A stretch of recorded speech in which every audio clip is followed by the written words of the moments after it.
All right. Welcome to another edition of the Edlow podcast. Subscribe. And this is going to be an interesting one. What happens when a Mormon guy talks to a legal prostitute? Have here with me. That sounds like a shoeing right there. Yeah, there you go. Yeah, I have No with. offense to that guy. Yeah, exactly. Yeah. Well, that's actually a question I'm going to have for You you. Well, might first of get all, a let me just. He's going to get a Woody. That's what's going to happen. Well, I have with me, this is Air Force Amy, and for people who don't know, Air Force Amy, you were widely featured on the '90s HBO docuseries, really, Cat House, which I think I can't remember the name of the brothel. I think it was the Moonlight Bunny Ranch, right? Made it famous, like it was synonymous with legal prostitution in Nevada. And so yeah, you were like the kind of the poster child for that. You know, at the time, I really wasn't. It seemed like America loved Isabella Soprano. She was the girl next door. And then, Okay. unbeknownst to me, people remembered me. And I think it was because of my authenticity. And I wasn't playing to the cameras. I was giving them my true self, and they would set scenes and create scenes, and the producers would create these little tips and things like that, and I wanted to play those games. I'd say, you know what, when I have a client and he's willing to participate, we'll give you a scene. And that way, otherwise they were paying actors to have sex with me, getting free drinks, and getting paid to be on the show, and I'm getting nothing. I was like, yeah, that's not going to fly in my book. You're Right. not coming. No, not today, folks. So Right. I'll let you know when I got something that you can do. And and every time when I did give them something, it was a winner. Yeah. You know? Well, so that's interesting. So the series then, a lot of the people, because I got to tell you, I never watched like a full episode, but there were times when you're flipping through the channels, and we had HBO when I was that age, and around that time, and You flipping didn't go to your through. friend's house and watch it? No. My friends would come to my house if they wanted to watch it. No, I remember flipping through it and just seeing, I'm like, what is going on here? And there would be like I remember specifically a scene where it was like a guy, and I don't think it was, I'm pretty sure it wasn't you, but another, like a woman, and they were just kind of negotiating something going on. You're saying that some of those people were paid actors? They weren't actually. So that was people how coming they pitched the series. The girls in the Nevada legal brothels, of which it is legal in some counties. The counties vote in whether or not they would allow prostitution, and a county has to have less than 200,000 residents. So that leaves out Clark County and Washoe County, which are the two largest cities, Reno and Las Vegas. So it's a small community of women that transfer around, that circulate around the legal brothels, say 4 or 5 of them. And it's and it didn't become a thing about pricing until the internet came out. And it became our rule that we don't give prices over the internet. We don't give prices over the phone. We can only give prices face to face. So it was like we couldn't tell you anything unless you came and saw me, because we're independent contractors, and I can't negotiate for another girl, and no one else can negotiate for me. And we don't have set prices. Was there any sort of issue as well? Like if somebody, let's say someone's going to travel to Nevada, and like they're living in, I don't know, Wisconsin or something, and you're negotiating something like this over the internet, I got to imagine there's some sort of legal ramifications possibly, right? Well, the last we talked to the FBI, it was a gray area. Interesting. Yeah. Yeah, that's interesting. So we tell them that we can't give prices. Here's what will happen. The guy will price one girl and say, well, this girl will do it for 1,000. and then ask that another girl, get another girl to say she'll do it for 500, and then another girl, and prices them down, out of service. I see. And then, you be price shopping. And Got price it. shopping is down to nothing. And plus, what if the guy shows up and he's a gazillionaire and he'd pay you Right. $10,000 for 10 minutes? Right. Shot yourself in the foot. So when you are participating in this, everything that all the prices you set are just basically negotiable. Like there's not a set price you have for a certain thing.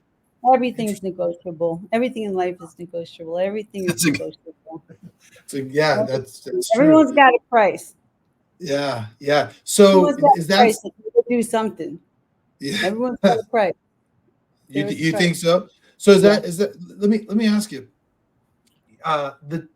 is there a kind of like a typical type of person that you see who participates in this, both as a legal prostitute and also as a legal John? Is there like a prototype of what you would say is the typical person, or is it just anybody? No, it's a circus every day and Halloween every night. Really? Yeah. It's a box of chocolates, man. You never know what you're gonna get. Well, let me ask you this way too. So I used to, truth be told, when I was in college, I had a girlfriend who got me a job working at a hair salon, just like selling products and answering How's phones. my hair look? Looks great. Looks great. You look great. The light behind me is washing it out. Well, here's what's the thing was I noticed the hairdressers. There was a lot of drama, and I got to imagine in what you do. I don't know how many girls are working at a time, but is there drama between the girls? Oh yeah. Yeah. What kind of things become like big issues in like a legal brothel? I say to the girls, remember I've been around 33 years. I'm going to say, you're not really going to make friends per se. You're going to make allies. And your allies could change from week to week, month to month, year to year. And you could actually go to your friend, go to your ally's house and but money could change that in a second. Interesting. Well, and what is the issue? Like, you're both trying to go after somebody and one gets it and the other one doesn't, type of thing? Yeah. I mean, like stealing someone's customer. It was a super high dollar customer and you took them for real cheap and she lost him for life. That could get you unallied for a while. I guess so. Yeah. Blackballed. Just mostly stealing customers, throwing a party off, not reciprocating when someone pulled you in a big high dollar party, and then you got a big high dollar party and they didn't pull you back. So it's always money. Yeah. It's money. Interesting. Yeah. It's not men. It's the money. So are there any sort of like unwritten rules between the girls? Like, is there something that there's a line you don't cross? Like you just mentioned, like you're having a party with a guy and he wants multiple women. Is there kind of like a rule like, hey, if I pull you into one, then it's an unwritten rule that next time you have one, you pull me in unless he says that you're not my type or whatever. Is there some girls think that? And what I say is the last one to pull me in is the next one to get pulled in based on the money. I mean, if you pulled me in for $500 and you're the last one to pull me in, and someone right before you pulled me in for 10,000, I'm sorry, honey, I got to pull the girl that just pulled me in for 10,000. Right. Do you have parties that are that expensive, like $10,000? Yeah, that's a drop in the bucket, honey. Are you serious? So, yeah. So curious, like, again, I understand. I know very little to nothing about this. So, what would a guy want to pay $10,000 for? Like, what is going on in a party that's that much? Or is it just that he's so loaded he doesn't care about that? No, we're not allowed to even let a gentleman. When a gentleman is loaded, he's not allowed to sign. His signature has to match his ID. Everything is up and up. There's no getting no one loaded.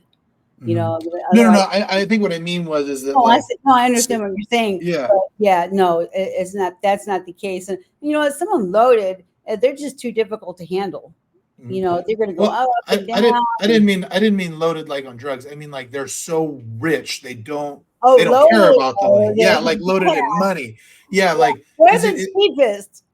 are they really? Well, the cheapest. How do you think they get all that money? Yeah, you know. Yeah, so tell me like what is the difference What kind of between guy would spend $10,000? Well, you'd be surprised. The guy that has a credit card, a couple of credit cards, that he's only bought an oil frame filter on, Mhm. you know, and he's just going to max out a couple cards over the course of an evening. Mm, wow. So you just like I'm just gonna drop all this money and then like I mean I'm assuming that based on how much you pay, the better The the more you party. pay, the more you play. Right, right. So that I mean, give You me an know? example of what's the difference between say like a one I don't know $1,000 and a $10,000 party. It's just more girls, more things. Is it to vary girl to girl what you can do? More time, more activity, less restrictions, less rules. Really? Okay. All Yeah, right. Wow. Okay. So it gets pretty hot and heavy, anything goes. man. Yeah. So so okay. What's So a tell me. part T? What comes before part B? What- Part A. Yeah. A But part so A. well. Okay. It's a So time of your life, honey. It's an experience, an extraordinary experience that you will never forget. well. We are entertainers, Uh-huh. therapists, theatrics. Me, I'm the best sex you're ever going to have in your life. That's a fact, Jack. I've been told that from every single one. Okay, you Okay. do it so long as I do, you just learn tricks of the trade. And plus, I love sex. There's one thing I love to orgasm. I love, Uh-huh. and I have control like over every single muscle twitch in my body, every single one, every single Wow. one. So so And I'm you educated. I'm yeah, well, formally educated in human sexuality, sex education, loveology, and really. S&M. Oh yeah, I have tons of degrees. You can go on my website, airforceamy.com, and see all my, several of my degrees. So So you actually got experience degrees plus in human. experience plus education. Yes. So where did you go to school? I have a candidate for a PhD in human sexuality for the Institute for the Advanced Studies of Human Sexuality. Wow. And the dean died, so I was a candidate. So I was a candidate for a PhD, and the school closed. Oh man, bummer. So do you have so that means you must have a master's then I have a in master's. Yeah, I could take it to the Kinsey Institute and complete my degree. wow, you gonna do that? Perhaps. Yeah. I So want to write a dissertation before I want to finish my memoir. oh, so are you writing a memoir? Yeah. Oh, exciting. Is there a date that it's supposed to come out or you have to finish it first? No, I just have to finish it. Interesting. So tell me now, what got you into this industry? Were you a stripper first and you got into it that way or something else? What do they call it? They call it survival prostitution. Okay. So I left home at the age of 13. Mm. There was a great deal of incest in my family, and there was Sorry, so I don't. Let me ask you. there When was, you say incest, like, what do you mean? Like brother, sister, mother, father? Like, what do you mean? the men and all the males in the family against me, and Oh, my oh, sisters too. Okay, oh. So there's like, okay, I get you. and there's double standards. Like the boys could smoke cigarettes, I can smoke. I'm like, what the hell? We had a clean house. Uh So huh. crazy, and Right. and it's just I think I was gonna have a bad quarter of grades or something. I was getting in trouble. I was like, man, I'm not gonna take this beating. I gotta go. Ah, okay. Go. So at the age of 13, I hit the road. Mm, And I okay. tried leaving once before, and I got pretty far, and then I got caught in New York. They brought me back, so I was kind of familiar with the truck stops. But so anyhow, in the truck stops, hitchhiking Mm, around the country, and just give blowjobs in truck stops. Can you imagine 13-year-old knocking on your door? wow. Hey, mister, want a blowjob? It's like, yeah, best day of my life, little 13-year-old. Yeah, yeah. Jeez. Yeah, Man. but then it was frightening. It was so scary. When you're doing that at the age of 13, I So mean, did you I run don't into any? remember it was the age of 13. I think I had more balls at the age of 13, but those truck stops at night and the stories you heard, and the girls, it was their territory, and guys gaffing girls and putting them in their reefers, and your pockets getting cut out, and you just getting, kidnapped, and it was most, and then the police, the helicopters, the dogs, it was just the most frightening thing you ever encountered in your life. It What? was so scary. So let me ask you, when you're 13 years old and you're doing this, I mean, did someone tell you that's something you could do, or did you just, you But knew because of what I was was, being raped at home. yeah, okay, I knew about sex. yeah, man. And so you're using this as a way to kind of get So rides I had places? some money in my pocket, and and I just picked the prettiest, biggest truck, nicest seeming driver, and have some money in my pocket so that I wouldn't have to have sex with him every single day. Mm, mhm, So give myself some choices. I see. And as you're doing this, did you end up in a specific place? I stopped at a few places for a month here and a month there, and at the age of 18, a guy meets me in New Jersey, and he Mm, says, "You know what? You're too pretty to be doing this." I had short red hair, a little redhead, and bubble butt, and he says, "You're too pretty to be doing this. I'm going to take you home to my boss." And he was like president of Mayflower Trucking. oh, wow. All right, and he divorced. There was in separation or divorce with his wife. And he took me there, and I got my GED, Hmm, and he was a heavy drinker, and I became heavy. We both were heavy drinking together. right. So, Yeah. but his wife said that he needed to pay this child support. He wasn't going to pay the child support, so he's going to take the jail time instead. And he told me I had to go leave, and go home to my grandmother or join the military. So I said, fine, I'll join the military.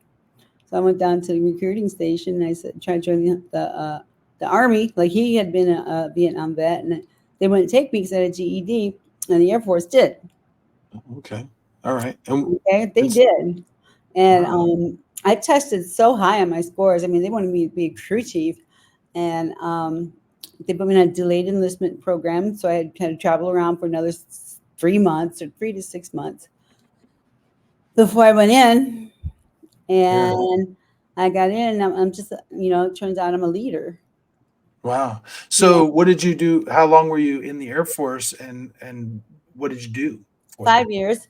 My primary AFSC was to be a law enforcement, and I thought that was pretty funny. I was like, well, I guess you can't Let be one to get me one. Yeah. let me actually back up. So in this time frame when you're going around to the different drug stops and prostituting, then illegal prostituting, then like did you have run-ins with the law?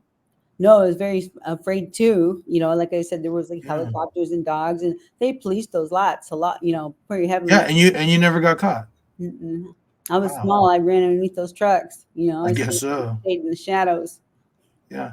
Did you ever have in that time frame like a really dangerous situation with a trucker or anything like that?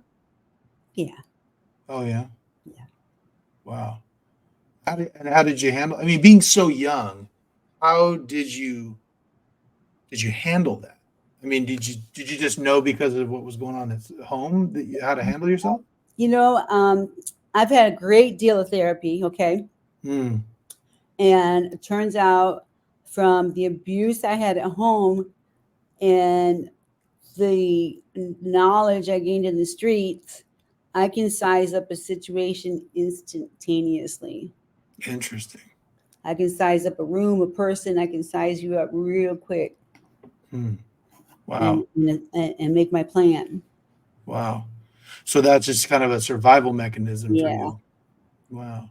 So you get yourself in a dangerous situation with a trucker, you kind of knew how to get yourself out of that. yeah. Yeah. You don't Is show, it, you don't show your card. You just make a mm, plan and yeah. escape as soon as you can. If you feel comfortable, is there a specific instance you remember of something that happened No, that you you had know to what? get They're yourself out of? packed away. Oh, okay. You They're kind of repressed them? they're packed away where they need to be. You know, I've gone to other therapists where they want to take them out and process them. When I'm processing something, you know, recent or something just happened, then they're like, oh, let's unpack this. Yeah. You just want to keep it. You want to keep it You back so know, you don't we have to go deal unpack with it. it, and it's like, oh my God, my world gets ugly. You know, the I place remember is ugly, the roads are ugly, this is ugly, everything's it's ugly. I'm it's like, no, funny. I remember back, I remember back. I remember talking to my mom one time. She, my dad is a recovered drug addict. He's been clean for 25 years, and and she one time when I was younger said something along the lines of, maybe you should go to therapy for some of that stuff. And I was like, listen, I spent a lot of time digging, pushing that stuff down. I don't need someone dragging that back up. You know what I mean? Yeah, Like it took me a long time, so I definitely feel yeah. you.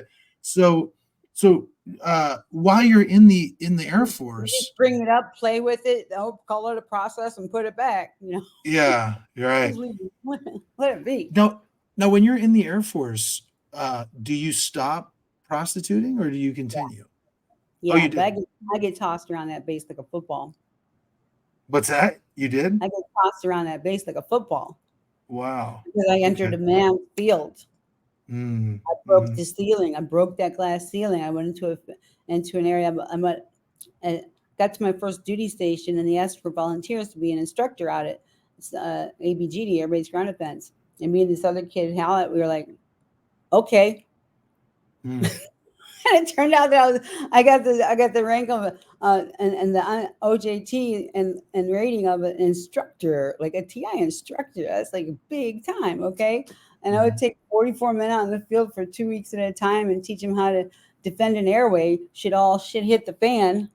I done mhm, mhm. areas of defense and recons and the whole 9 yards, because that was our most precious resource, because they can replace planes, but if you can't get up and down, you can't get them up and down, you're screwed. Right. So Yeah. we got to defend that runway at all costs. So I was an instructor, and I invaded those commandos Mm. base. These elite, they were the elite of all the security police. They were the elite, and I invaded their space. So they didn't make me one of them. You Mm. know, y'all had to tap that ass and Oh, geez. make it sound. Wow, I was, man. I mean, to tip up that bottle, and I was happy to do so. Really? Wow. That's how I felt loved. Mm. I That's how I see. felt accepted. Mm. And that comes from childhood, from the Right, abuse. right. Is I didn't feel as though I was being abused until after I left the Air Force. mm, And someone says, "Well, how do you, and when Judge Jean Pro on a TV show goes, well, how do you get from a highly decorated veteran? How does one go from a highly decorated veteran to the brothels?" And I said, "Well, it's about an hour away." But later on, when I thought about it, I'm like, "Yeah, how does that happen?" yeah. And what You did you come to the conclusion? Is just because that's how you felt loved, so you just kind of entered into that? I went into the Air Force for safety and security, Mhm. to get out of the truck stops, to get Mhm. away from the abuse, to get away from all this sexual stuff that was happening, and just to create a legitimate life and be Mhm. safe. Right. And then, and the same shit happens. Yeah. You Wow. know, You mean it happens in the Air Force, that you're getting abused in the Air Force? yeah. So this the life story. Yeah.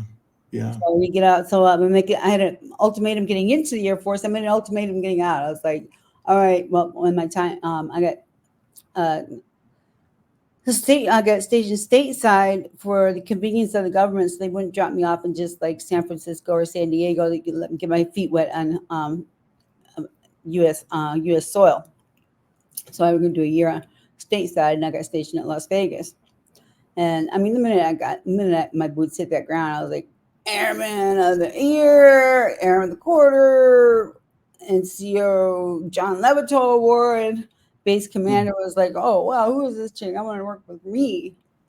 But this female in there of my chain of command says, "Yeah, the base commander wants you to work for him."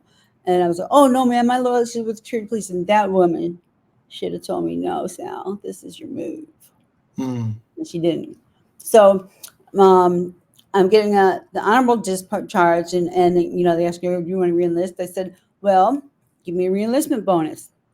Mhm. So they do the same because they do that for security police, but not law enforcement. But you could have Mm. easily done it for me.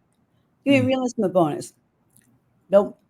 Cross train me. No, we can't let you go. We give you too much training. You're too highly trained. We can't. We don't want to let you go. You have Mm. to. It's in the rule. It's a thing. You have to. Mm. No. Okay, fine. I'm gonna. You know what? Fuck y'all. I'm going down. I'm going down the brothels. Mm. And so that's it. That's what you decided. You're like, that's it. I'm just gonna No, go and you know give what? it I'm up. gonna the damn brothels. You people can't take. You know, you can't hold up your word. Mhm. You can't keep your word. And they're like, oh, you can't do that. Mhm. Yeah. Give me a Wow. reenlistment bonus. What? Come on, man. So Cross let, me or give me do one or the other, and they wouldn't do it. So yeah, fuck y'all. so yeah. So then now the story that you just shared about yourself and how you kind of came to this, is that a common story with people who are in legal brothels? I think over 80% of the women that are that are sex workers were abused as children. Mm. Mhm. I think that was the number many years ago. I don't know what it is now, Mm. but I mean, I And imagine it's even more because I mean, with the social media today, and with kids having phones in their hands at the age of 8, 9, 10, you Mhm. know, guys are going to want to see pictures of these girls. Mm. This is what I'm guessing. Yeah, so you're thinking it's even worse now than it was It's back even then. worse. It's like, yeah, hey, show me your tits. Hey, show me your photos. And then, you know, and girls are getting trying to make sexier and sexier pictures because that's what's, you know, gets them attention. Right. And then the guys are hammering them for it. Mhm. Mhm. And then they're going to turn around and call her a slut, Right. you know? Yeah. So now, but I'm assuming being in a legal brothel much safer than being in a truck stop, right? Uh, Yeah. but at the same time, do you still have some of those dangerous situations? It doesn't seem like, no, you know, not with me because I carry myself in a certain way. I stop something before it happens. Right. You Right. know, I can feel it changing. I'm not going to let it change. Mhm. But a newer girl without the experience, you know, someone's going to try and take it, you know, slip something in the wrong place. Mm. You know, mostly, you know, Uh-huh. or try to take off their condom, or Mm. you know, try to pin them down or touch them inappropriately, hold them inappropriately. Mm. You know, Now not all of too that aggressive. stuff. So all of that stuff. I mean, what is that something you mentioned? Everything is negotiable. Like, are there people who want that? They want some sort of simulated they're abusing you type of Oh yeah, situation. yeah. There's girls that will they'll advertise it. They'll be submissive, Mm. and Okay. I won't. Yeah. No, Yeah. no, no. I mean, I have a price. You know, Right. I have a price. Well, and that's the thing. I mean, uh, given let me ask you this: given your experience in your childhood, i- is it how do you separate, say, that trauma from what you do now, if that makes sense? Like, how do you not let your trauma and your history kind of affect you when you're engaged in the act of sex for pay? I've closed that door. Okay. That door is closed. I mean, what are you gonna hold on to it? It's like a dirty diaper. You know, a traumatic situation is like a dirty diaper. Mm, You get this dirty diaper. Do you want to sit in it, smush it around, and wear it for the rest of your life, and just keep smushing it, and wearing it, smelling it, sticking it, stick your finger in it, play with it? No, mhm, you want to take that dirty diaper off and throw it away, mhm, and mhm. put on a clean diaper, man. Move on. Yeah, I think what a better question is do you get now that you're doing it for money and you're kind of setting the rules, is there like a sense of empowerment for you now because or something of that nature? Is there something that you get out? I guess better way, what do you get out of doing this type of work? What do you get out of it other Um, than money? right. Um, I get satisfaction knowing that I've changed someone's life. I honestly love the people I meet. Mm, I love that they have become so vulnerable. They trust me to be vulnerable with me and bring their issues, their vulnerabilities. They get naked in front of me.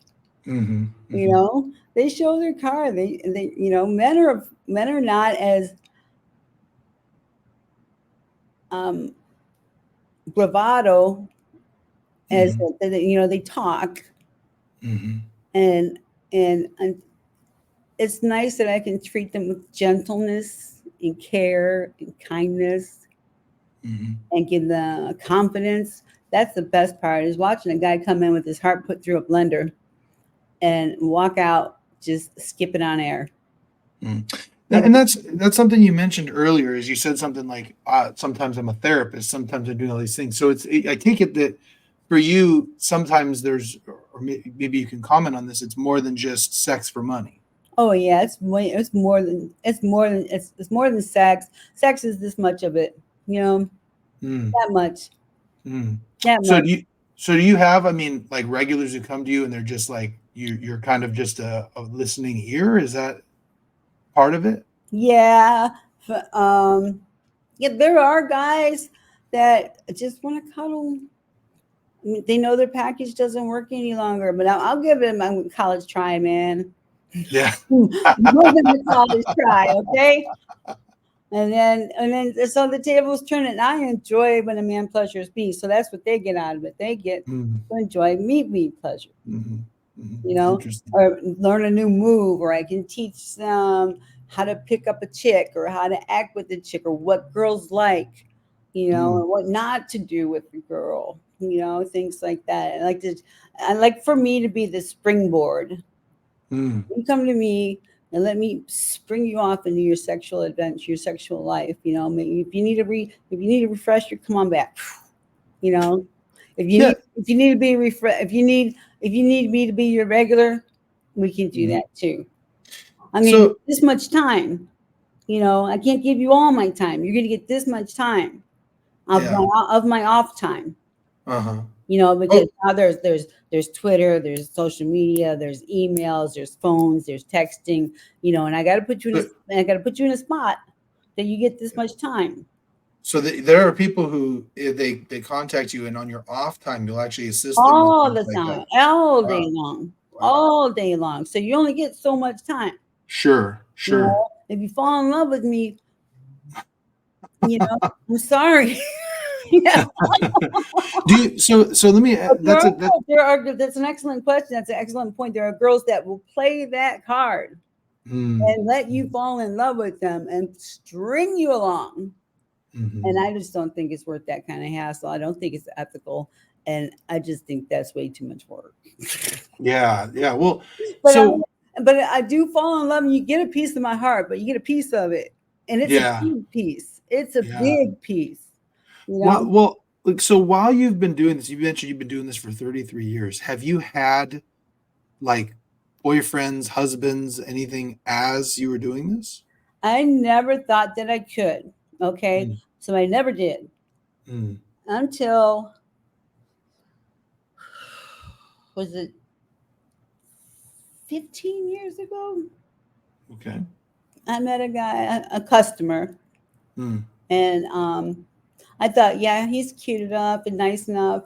But I mean, there was a flag right there at the very beginning. There was a flag, and I should have said no. But I told him, I said, well, if you want to date me, you have to marry me. So I need an engagement ring. He gave me like a $26,000 engagement ring. Did he really? Yeah. So, but I mean, what was the red flag? What was it that you were like, that's a red flag, I'm not doing it? Oh, now that I've given up that information, I don't know if I want to put the rest of it out there. Oh, okay. All right. If you don't want to, it's just, it's interesting because I'm sitting. In hindsight, I knew the very day that I met him. You knew the very day you met him that it couldn't be that way? Yeah, I knew there was something. But you caught feelings for him? I did. I think I fell in love with the thought of being in love. Okay. Because I'd never had a boyfriend. Okay. I ran away at 13. Sure. I didn't go to prom. I didn't have a boyfriend. Military. I was Sal, Rambo. You know, I didn't have a boyfriend. I never had a boyfriend. Right. Do you, is that something that you ever foresee yourself having, or do you think that that's just not in the cards for you? Well, here's the story. Okay. I during quarantine, Ah, we were shut down for 14 months. wow. Yeah, they really get it socked it to us hard. And here's the thing. If you want to learn how to deal with a pandemic, you come to the legal brothels.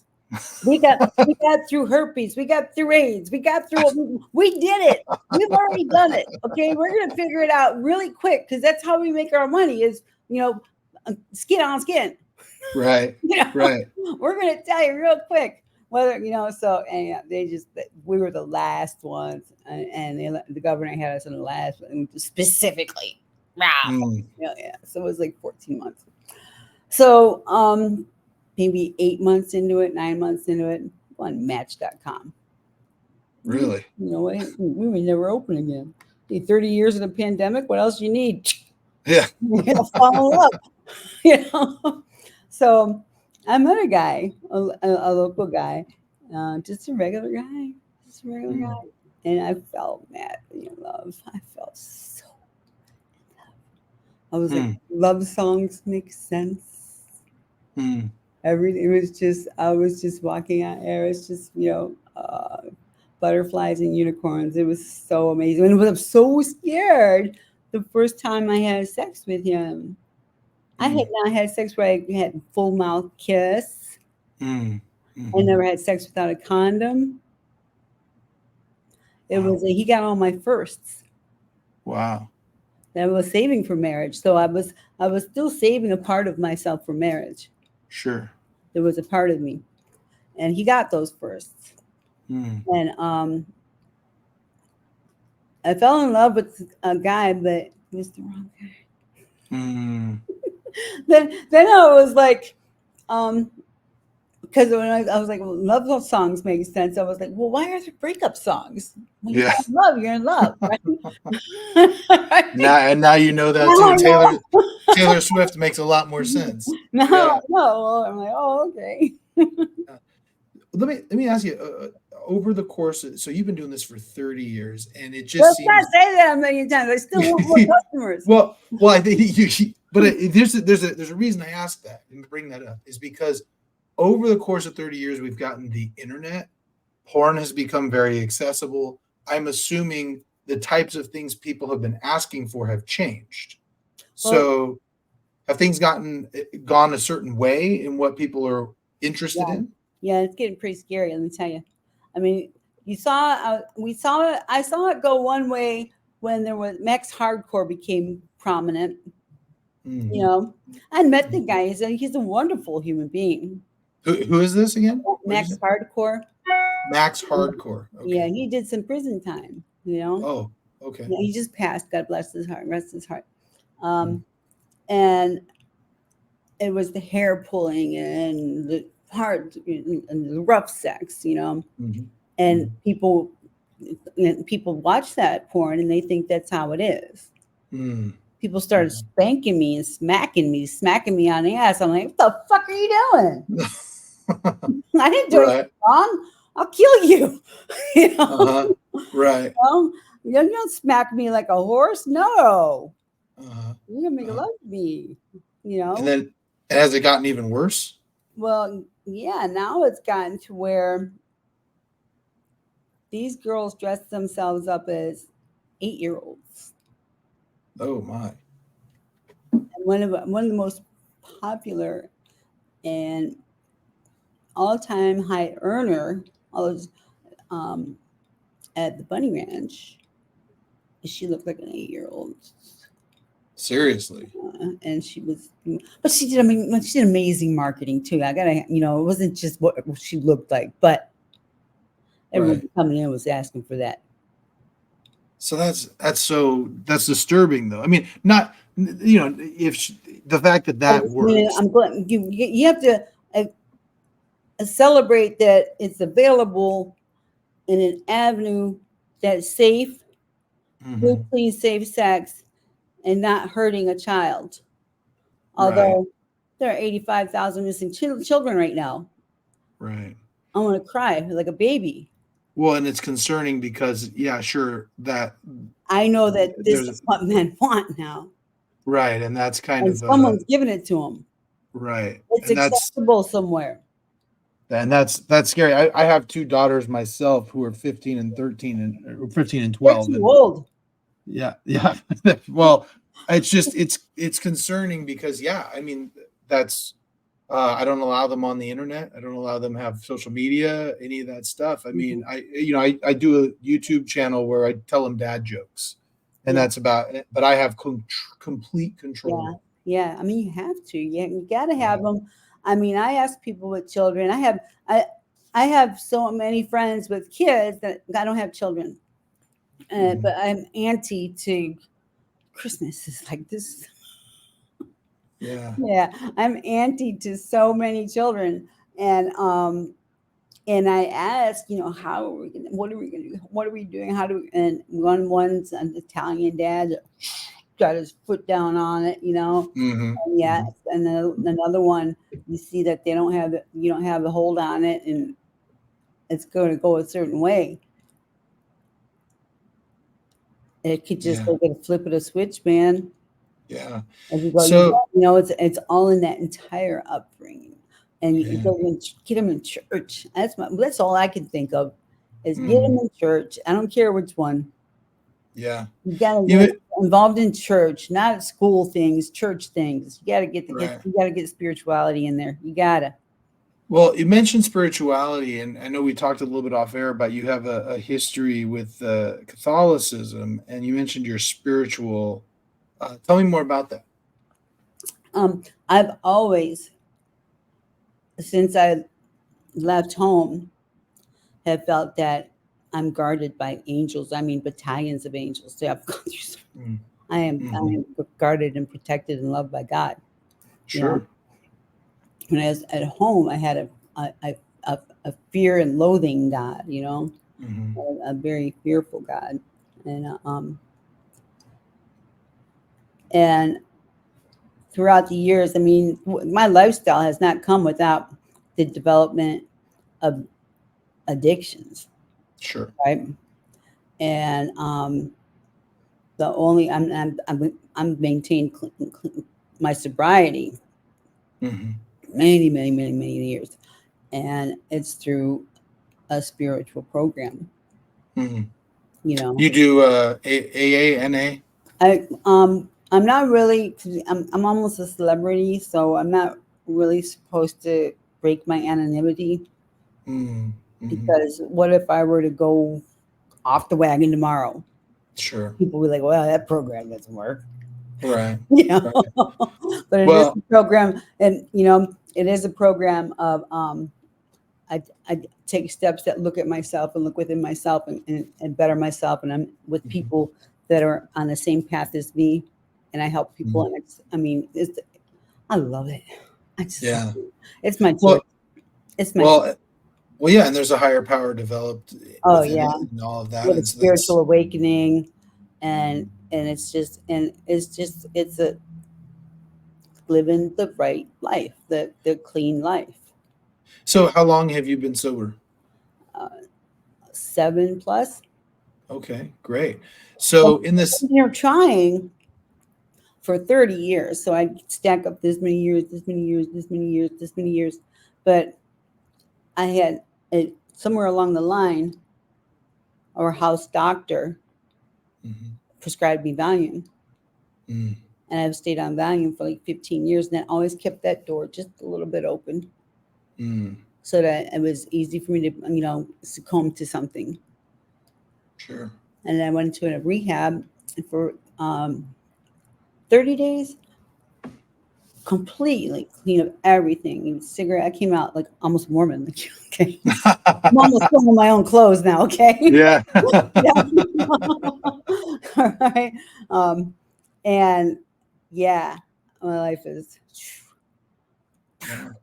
So much better, huh? Oh my goodness, I couldn't have planned it to be any better. I couldn't have planned it myself Nice. to be any What more rich or full or loving. what what is it about sobriety that you find to be so much better? I was of the type that I would be paranoid. So anything I put in my body, I mean, coming up from the truck stops and fear thing, it just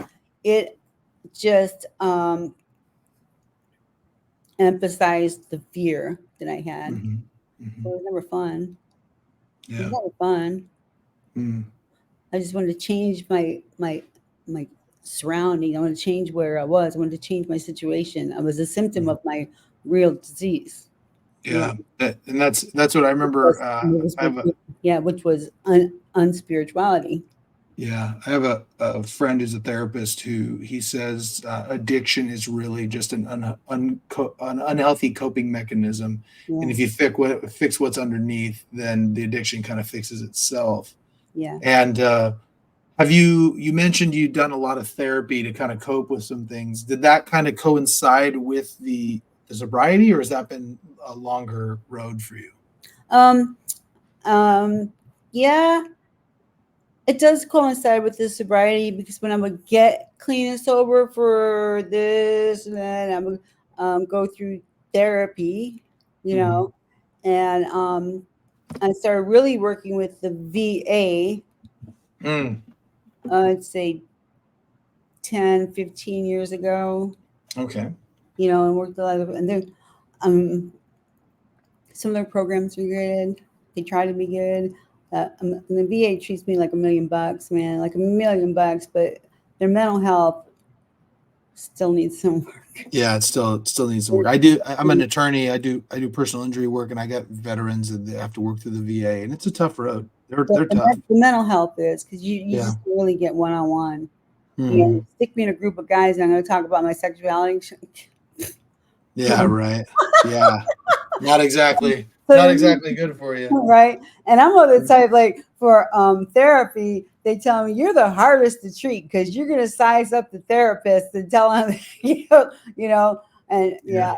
yeah. So Yeah. Switching gears back to the work that you do, you have probably had a longer career than most people have.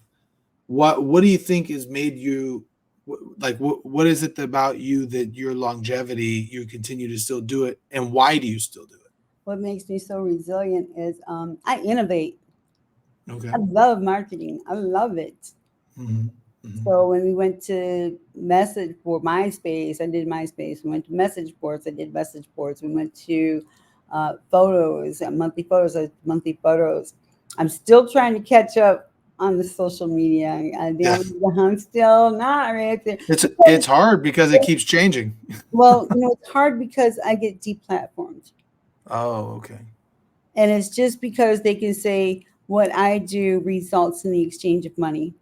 It doesn't Hmm. matter if it's legal or not. So Hmm. here's the way I look at it. They come after the legal prostitutes. They come after me the way they come after gun owners. Hmm.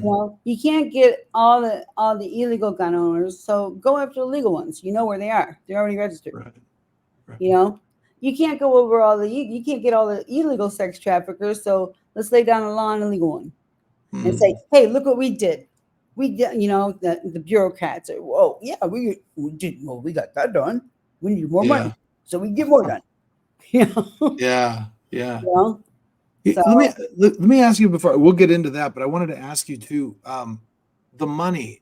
I mean, what do you realistically like? What does an average sex worker in the legal brothel make a year? I don't know. Oh, really? Because you're like, I'm not average.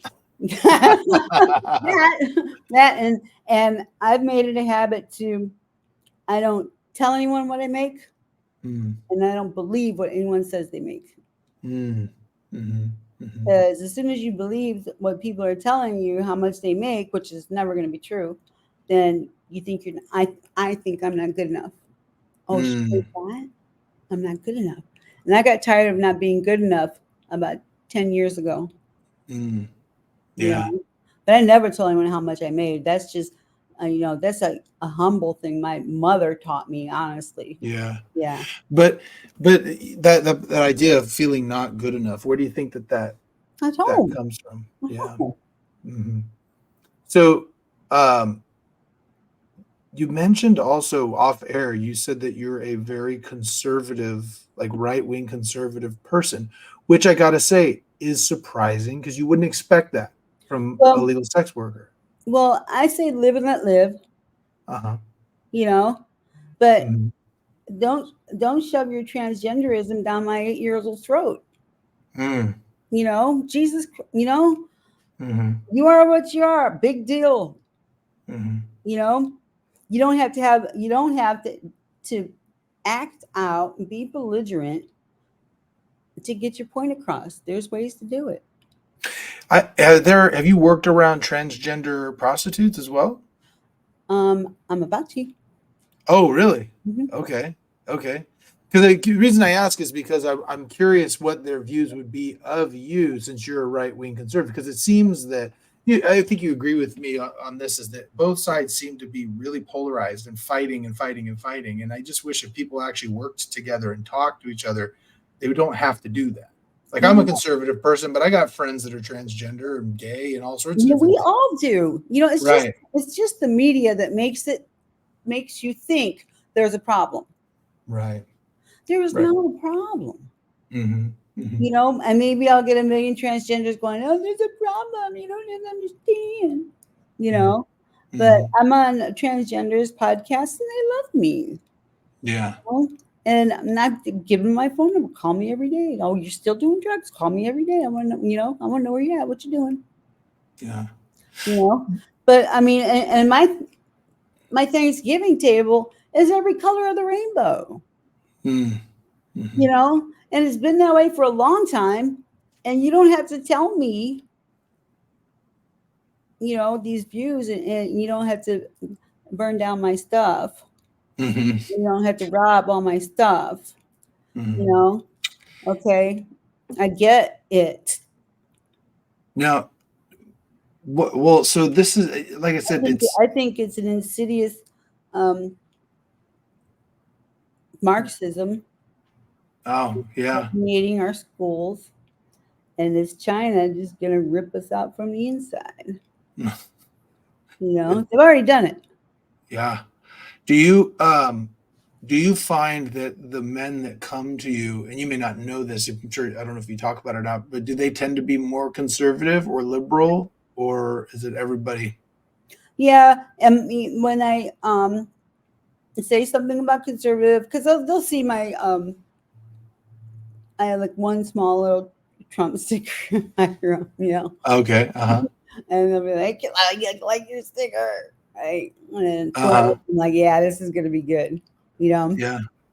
And You, even not, the when I talk to liberals, they get very uncomfortable, yeah. very uncomfortable. They don't want to talk no more. And I've never seen a conservative do anything to anyone else's property.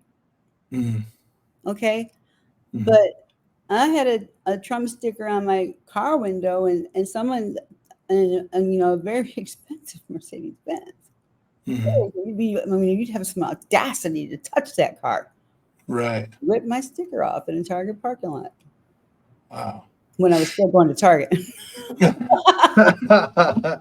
um, do you have when you're doing it, do you have like how does it work? Do you do like a season? Like you're like, okay, so I'm gonna live at the brothel for a couple weeks and then move somewhere else, or how does that work? Like how do you figure out the timing? um, while I was working at the Bunny Ranch, which I had just quit like 4 weeks ago. Oh, really? Yeah, I've been like 23 years and just quit 4 weeks ago. Oh, Um, wow. I lived 10 minutes away and I was on call 24 hours a day. And they had systems in place, like a message board that you had to constantly met. You just on this hamster wheel, Mm. a Mhm. hamster wheel of constantly just fighting for these guys in 4 brothels in one place. 100 girls on Mm. the same website.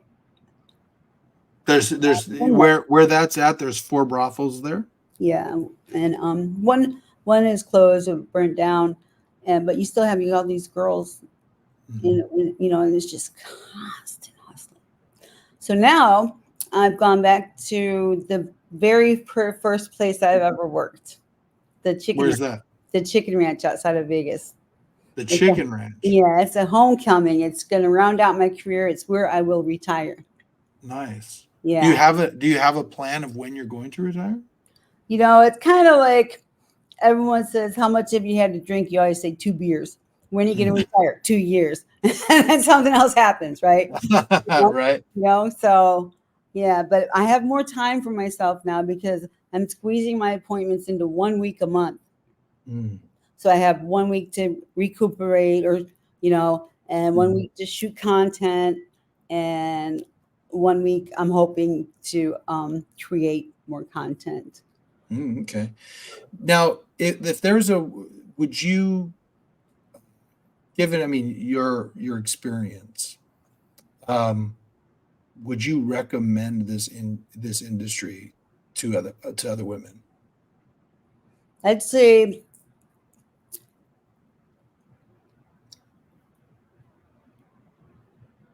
no.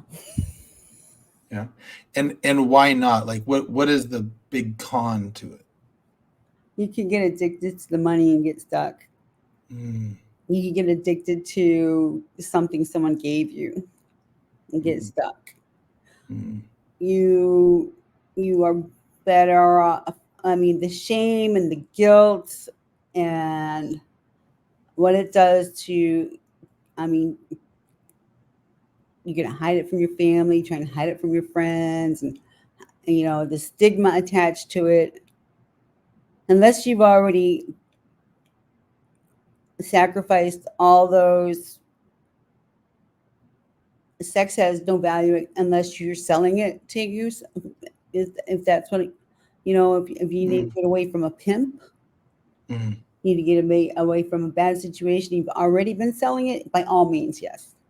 By all means, yes. Yes. Choose your brothel wisely.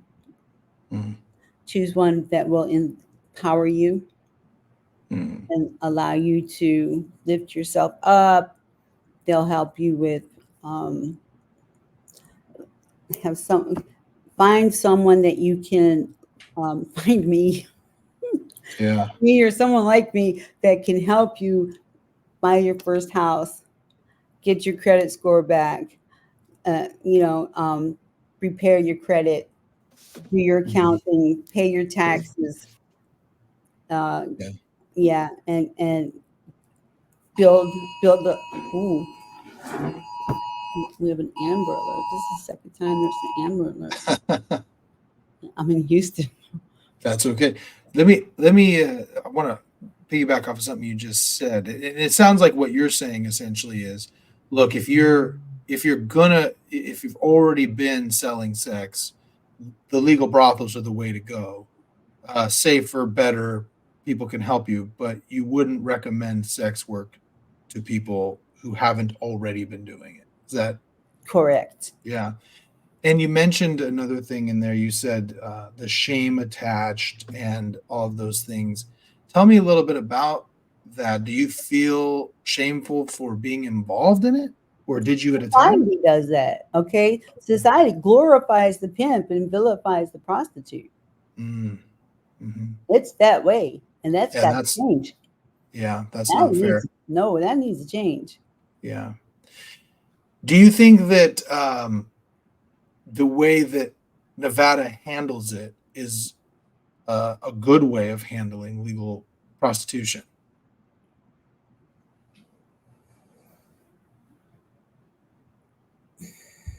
I think women should be their own business. They should be like a massage therapist. You should have, or a hairdresser, and you report to a board. You report to a board, or a health department. You're licensed, and you follow your rules of the licensure. You don't have to be in a specific house to do that.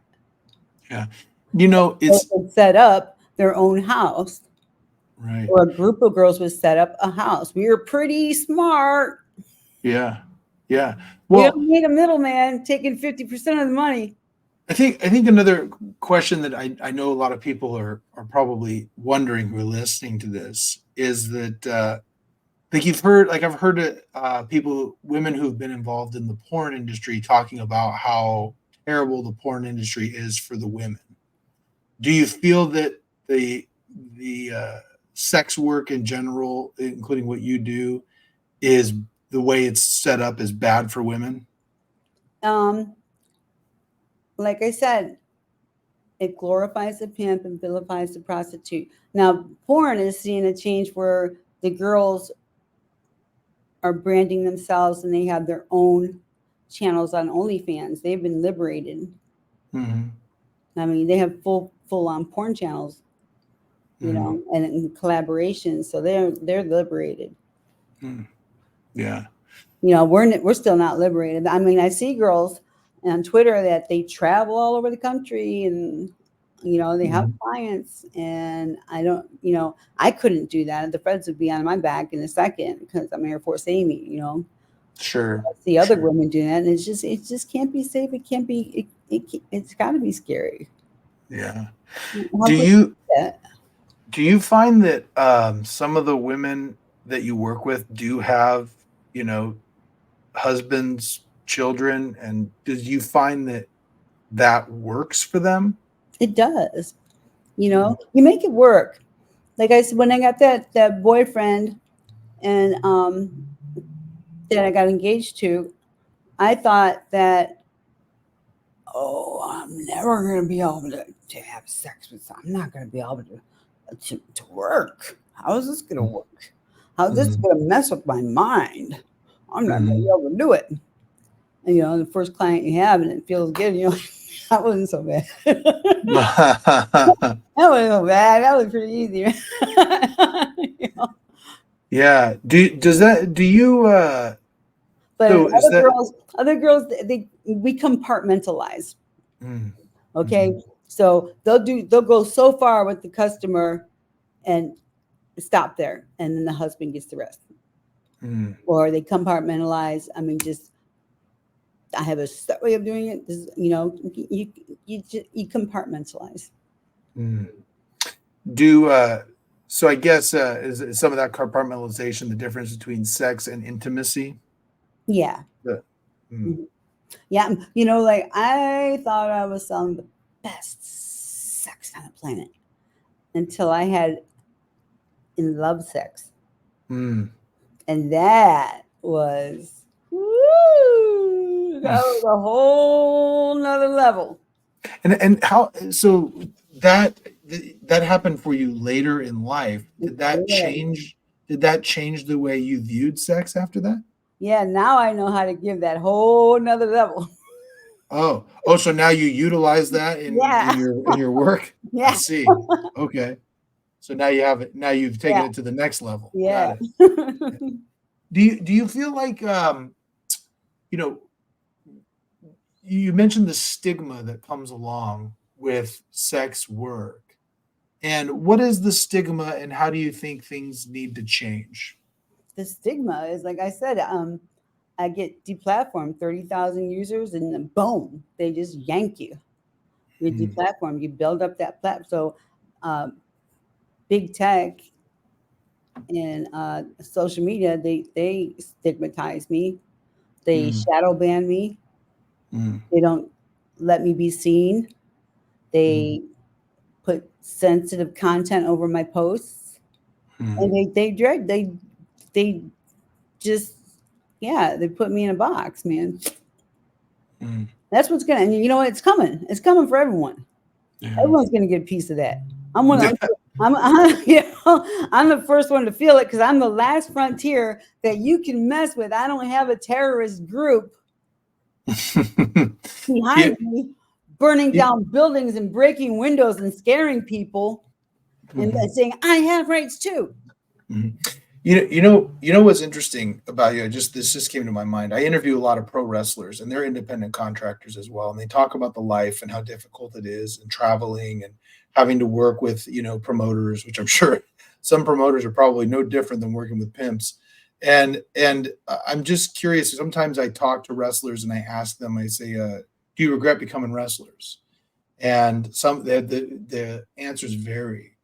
And so for you, Air Force Amy, if you had to do it over again, do you wish that you were not in this industry, or do you are you happy of the choice you made? Well, I can't regret my choices.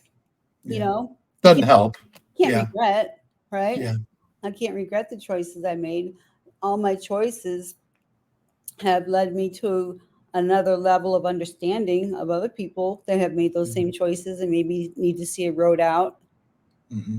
or need some empathy and some understanding or Mm-hmm. some advice, you know. Mm-hmm. So I can't say I regret that. I always say if it wasn't me, it'd have been someone else that couldn't handle it. And maybe they couldn't handle it and wouldn't be here today, Mm-hmm. you know. Interesting. And I'm kind of thinking I regret staying at the bunny ranch a little too long. I don't know. Yeah, yeah. Do almost, you, almost half my life.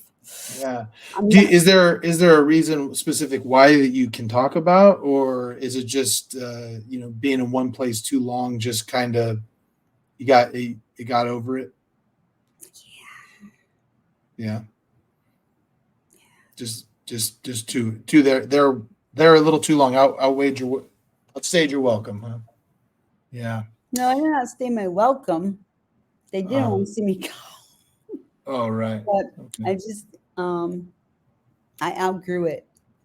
Yeah. You know, Yeah. when you're the smartest person in the room, it's time to leave the room. Mm, And I hmm. stayed in the room way too long. Yeah. Well, What so the hell? It all happens for a reason. I mean, it's God's plan, not my plan. yeah, it's true. So, what do you think is next? I know what's next. What's next? um, so I'm at the chicken ranch, Uh-huh. and I have way more wealth of opportunity in Las Vegas than I do in Dayton, Nevada. Mm-hmm. I have many shows approaching me, Mm, whereas I wasn't. That was one of the things that I wasn't allowed to do media. mm, So I'm having a lot. Have many projects approaching me, and I couldn't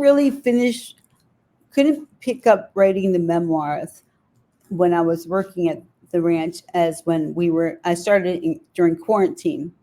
mm, So I couldn't write while I worked there. mm, It mm. just didn't mesh. They kept saying a hamster wheel. You're too busy, busy, busy, busy, busy, you Yeah. know? So I'm gonna knock out that memoir, man.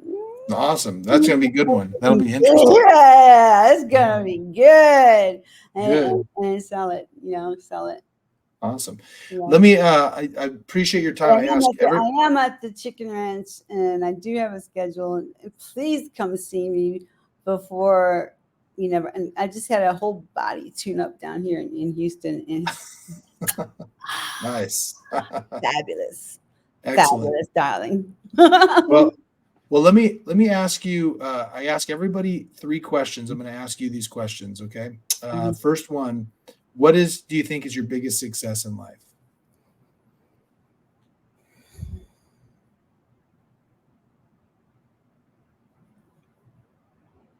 Overcoming fear. Mm. What do you mean by that? But I don't know. I'm conquering fear. Mm-hmm. Um, Believing in myself. Mm. My biggest success hasn't been anything material or anything I did. It's more of a inward a fix of my something a character defect fix of me. Mm. Yeah, something Mm-hmm. I've fixed within myself. Yeah. What is your biggest failure, and what have you learned from it? Addictions. Yeah.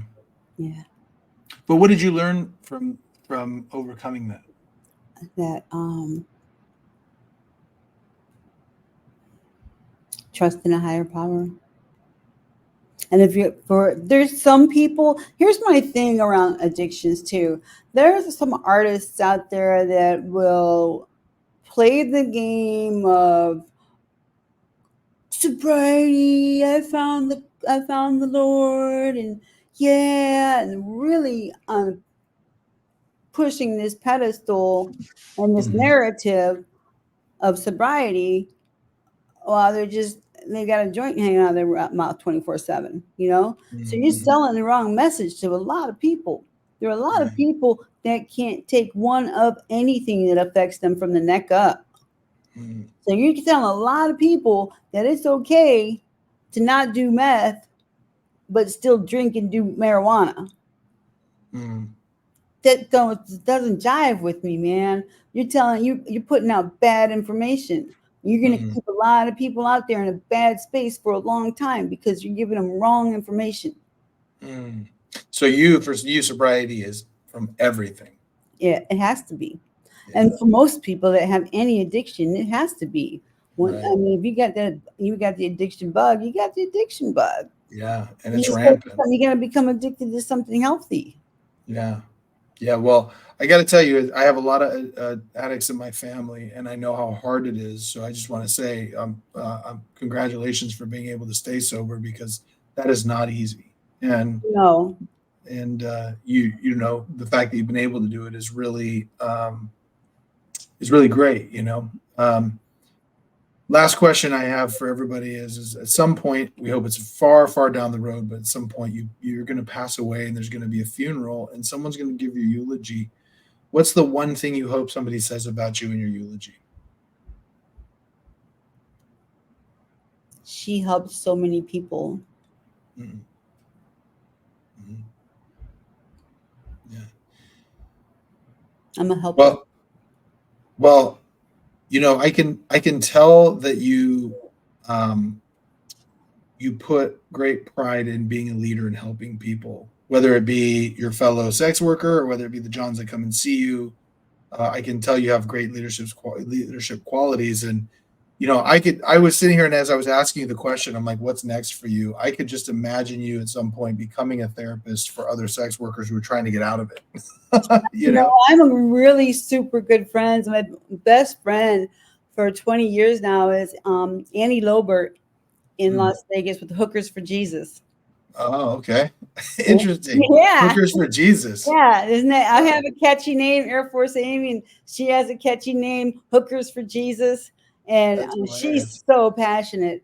She's so passionate of helping these girls. She puts her blood, sweat, tears, and a lot of tears into the home that she has for these girls and the love that she has for these girls that she helps transition out. You know? Wow. Yeah. Well, maybe if she's your friend, maybe when you're done, you can help her. So yeah, we help each other. We help each other. That's awesome. Yeah. And, well, Amy, you can't just like take a girl off the street and expect that she's just gonna get, she's just gonna lose the bug. Right. You know. Right. So is it? Well, that's interesting. You bring that. You call it a bug. So is it like an addiction? It's an addiction. Yeah. Yeah. Is it the money that the addiction or the attention? There's so much that's an addiction. It's the power and control, the money, what it buys you, the instant gratification, the thrill of the kill, sales, marketing, Yeah. And you try to say that it's okay because I'm still helping someone. Well, yeah. Well, Amy, listen, I appreciate you coming on, giving me the time. I'm glad we were able to set this up. It's been very fascinating.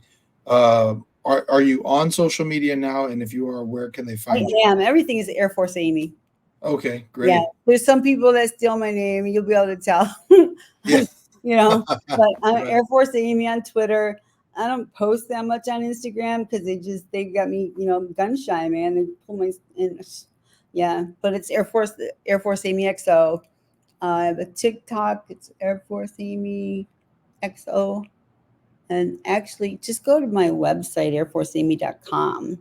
I'm still updating it to Chicken Ranch, where a lot of stuff's still on it, Bunny Ranch. I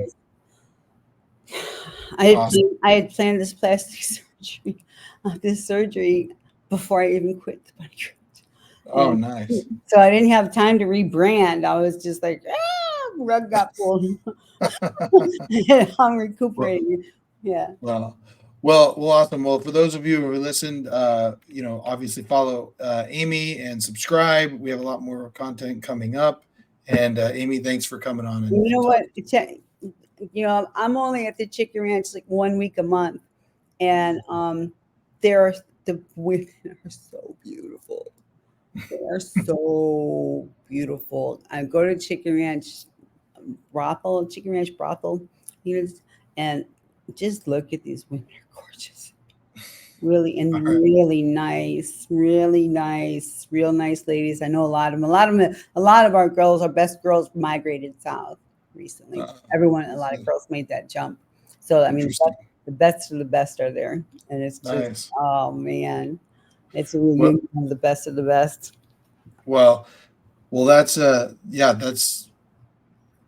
it's so shocking. It's not shocking. It's crazy to me that you've been able to be in this industry for so long and still like your longevity and the fact that I'm sure you got a following that's following you. Yeah. I'm popular. Yeah. I didn't know, I thought maybe someone was stepping on my emails because I was sending so many emails out and the people would ghost me. But I thought, this is strange. Why am I being ghosted so much? It's something that just doesn't jive for a long time. And now my emails are just like everybody has conversations with me. I'm not getting ghosted. Nice. It's nice. Well, much success, and like I said, everybody who's listening, more stuff coming up, and we'll talk to you later. Thank you.